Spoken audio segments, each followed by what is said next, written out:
In this video, I would like to share with you everything there is to know before moving to the Netherlands. My name is Carla and I've been living in the Netherlands for almost 3 years with my Dutch partner for both study and work. After watching many videos, I realized there's a lot of things out there that are missing. So I created this super guide of topics that we will discuss, and hopefully this will help you with everything you're searching for. And if not, just feel free to leave some comments and I will be happy to answer your questions. Without further ado, let's just get into it. Okay, so first topic that is super important is housing. I must break it to you, this is like the first thing you want to look into, otherwise just forget about everything else, to be honest. Housing is a big deal in the Netherlands. It's an issue. There's a big lack of housing for both students and work, like it just in general. You cannot find rooms, you cannot find apartments. Even if you want to buy a house, it's like really expensive. So keep that in mind. I will link down below all the websites that I consider to be most relevant. That being said, I want to talk about scams. I've heard in some videos,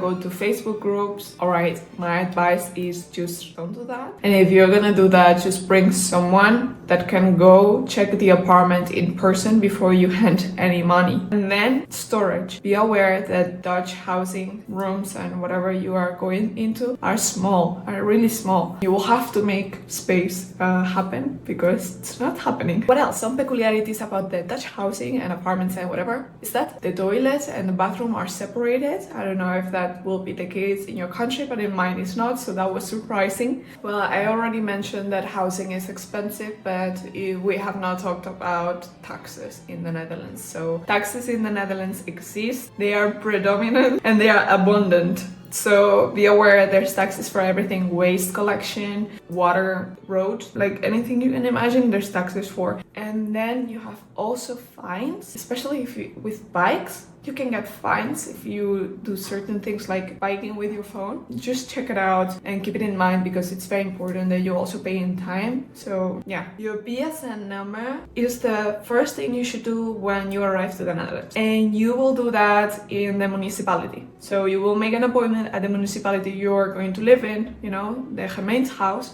There you will make the BSN number.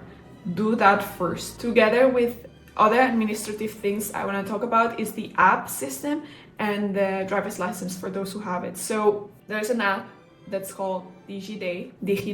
Download it after you get your BSN number. You will have to log in into anything that's governmental, anything that's bureaucracy. You will need that app to access even your health insurance and sort of things, like phone company also, I think they also use it. If you're gonna be a citizen in the Netherlands, you want to convert your driver's license. For example, I come from Spain, so I'm European. I thought I could just drive with my European driver's license. Then you have to convert yours. It's really easy, like you just go to the gemeente and they will make all the process and you will get in exchange a Dutch one. Honestly, do it because they use their passport and they use the driver's license. So they don't have an identification card type of thing. They have the BS number, which is the citizen service number, but it's not like a physical card that you can bring with you. The next thing I would like to talk about is banking. What you need to know is that it's gonna be really hard for you to pay unless you don't have a Dutch bank account, because they only accept Maestro and VPay most places, and cash is getting less and less. So you would really want to get a Dutch bank account. When you get one, it's gonna be really easy to, you know, pay friends, because you can make use of Tiki, you know, transferring money super easy for, I don't know, when you go out and you split the bill or stuff like that. And then you have also IDEO, that's for shopping online, and it makes it way easier and faster to make payments through a QR code with your Dutch bank account app. Those are big reasons why you should get a Dutch bank account. I was here for my first time in 2020 and I struggled sometimes to pay with my Revolut back in the day. I'm guessing this did not get better. They probably still the same, you know, they probably just accept VPay. I've seen it sometimes with people in the supermarket. I will link them below some of the most popular Dutch banks that you can make use of. Next topic is transportation. If you're gonna live in the Netherlands, you already know it's known for biking, so get yourself a bike. It's definitely an investment for transportation, especially because public transport in the Netherlands is extremely expensive. If you're a student, there are some benefits that I will talk about in another video I'm gonna make specifically for students. Otherwise, I would advise you to get a OV chip card, and the personal one will be even better. I don't know if that's for everyone, but that's the one I've been using. I will link down below the link to their website so that you can have more information about this. But I would advise you to get a bike, and there are some places where you can get it, but I would say just go secondhand. There's Marktplaats, it's like super popular marketplace for secondhand in the Netherlands. So check that one out, and please make sure to go in person. Don't make any payment in advance. Just check the bike first in case you get scammed, which I don't know if that's common, but I wouldn't be surprised if it is. Dutch healthcare system.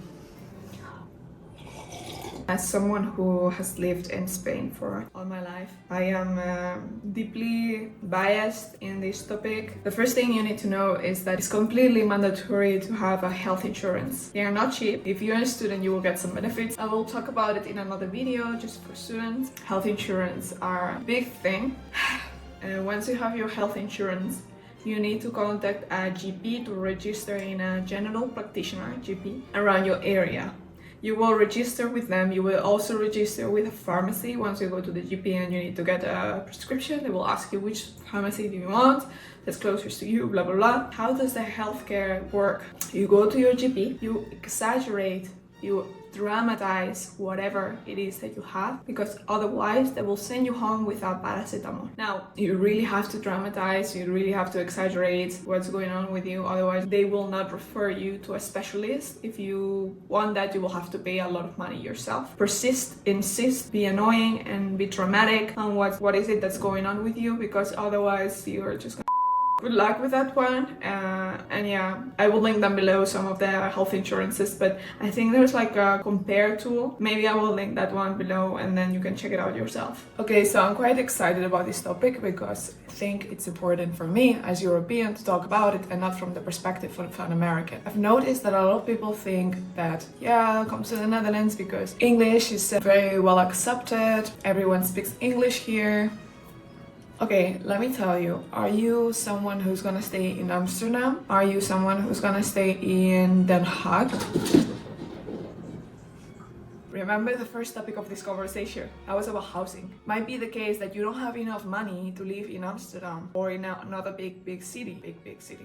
So then you're gonna have to face the real Dutch. And let me tell you, it's difficult. It's very important that you understand that in Europe, most people speak English. We learn it from a very young age, and maybe not so much in the country where I come from and other Mediterranean countries. Yet here I am speaking English with you. If you're gonna live in Amsterdam, if you're coming for work and you already have a job, great, like you will survive. Now, you will also face a lot of situations where you will need Dutch because they know how to speak English, but they just don't want to. When you want to call to the doctor to make an appointment, it's gonna be like in Dutch and you will have to click the numbers and you won't know the main language. It's not English, so everything is in Dutch. The letters that you receive from the government in your mailbox, anytime you call to make an appointment to some organization, dentist, doctor, government related, it's gonna be in Dutch. There are situations where you will have to eventually learn some basics of Dutch or use AI to translate the whenever you call or the letters. The weather.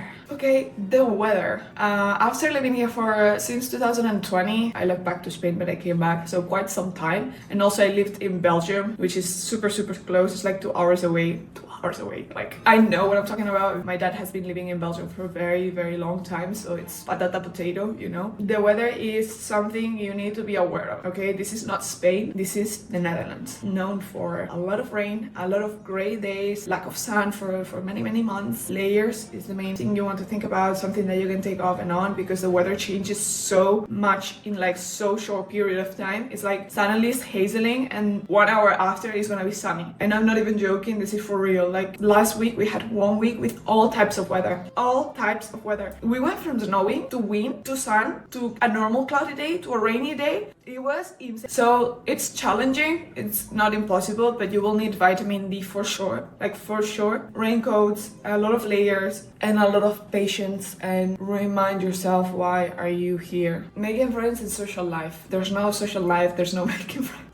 Okay, no, it's just the reality. Like, this might depend where are you located and how social and willing you are to make friends. Believe me, I lived in different places, 4 places, other countries and stuff for like long periods of time, and I never faced what I'm facing here. And the reason why is because of the city I live in. So I don't live in Amsterdam and close to the East Coast where the big cities are. I live close to Germany, where it's very close culture, more Dutch culture, which is okay, but for expats, it's very difficult to integrate. I am quite social, I would say. Like, I make friends or connections quite easily. However, I find it extremely difficult to make friends. Some platforms that I use myself are Facebook groups and Bumble. So Bumble has an option to make friends, and there you can swipe. I myself created an initiative on Instagram called Girls in Gatherings for any women out there who want to hang out and make fun plans together through this Instagram page. So if you're interested, if you're moving close by, Nijmegen, Arnhem, Wageningen, Ede, maybe you're interested, check it out. I know there's another one in Amsterdam called New in Town. In terms of social life, there's a big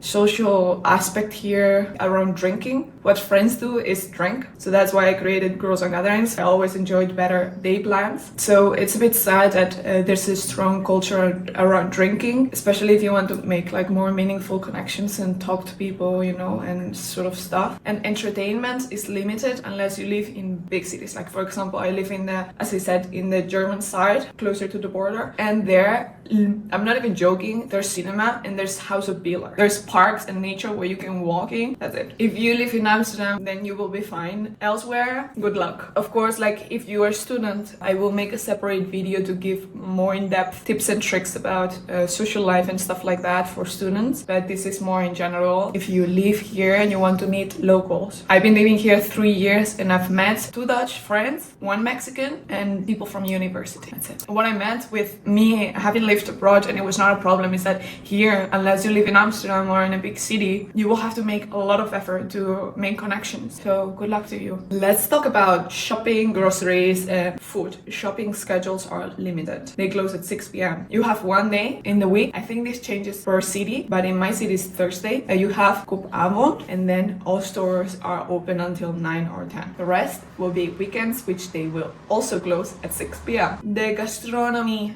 in this country, I mean, they have like a lot of different restaurants, you know, like you can find Asian, Latin American, Spanish, all those sort of things. And the supermarket, they will have a lot of varieties from other countries. No surprise, because the Dutch gastronomy is quite limited. However, if you're here and you're wondering what can you eat, oliebollen are really nice.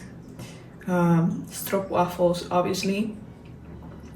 And then they have like a few traditional dishes that are okay, so check it out. If you want to go out, you're gonna spend a lot of money because it's very expensive. Groceries, in general, the supermarkets that exist are Coop, Lidl, Albert Heijn, Jumbo, and Aldi. I think that's Albert Heijn would be the most expensive, and then Jumbo and Coop. Those are the Dutch ones, so they are the most expensive one. Then Lidl and Aldi, you have them there in mostly every city. It is really expensive, okay? And remember to bring your own bag, because you will have to pay for the plastic bag, which is super good. Dutch supermarkets have self-scan, which is very convenient, but remember to bring your own bags to pack up your groceries. If you live in the Netherlands and you want to add something to this video, please comment down below, because we can help each other solve people's questions. So feel free to comment down below. How is your experience? What am I missing? The last topic is unique Dutch must know. The first Monday of the month, they make like a big alarm noise that will last for 1 minute, and it's very annoying, especially if you're home working. Something that calls my attention a lot is the lack of fountains there are in the Netherlands. I think every country should benefit from having public fountains, you know, with drinkable water, because it's a right. There's no public toilets. I don't know where my taxes go to. In any corner of my country in Spain, you can recycle all types. Like, it's super easy for you to recycle. Your oil, you can bring your oil somewhere. Here, everyone throws everything in the sink and all this stuff, and I'm like, it makes you wonder, like, where are your taxes going? You have to pay to go to the toilet. Imagine you're traveling to commute, and after you've taken 1 hour and a half train, you have to pee because the trains are nasty. You don't want to pee in the train, so you wait until you get to the station, but you have to pay for another human right. You have to pay. Punctuality is key. I don't have a problem with that because myself, I'm quite punctual, but it's very disrespectful if you're not punctual. The Dutch value a lot their time, and I think that's wonderful. You don't want to waste Dutch people time. The Dutch, because they value so much their time, which is good, they will not be spontaneous. There's no improvising. No.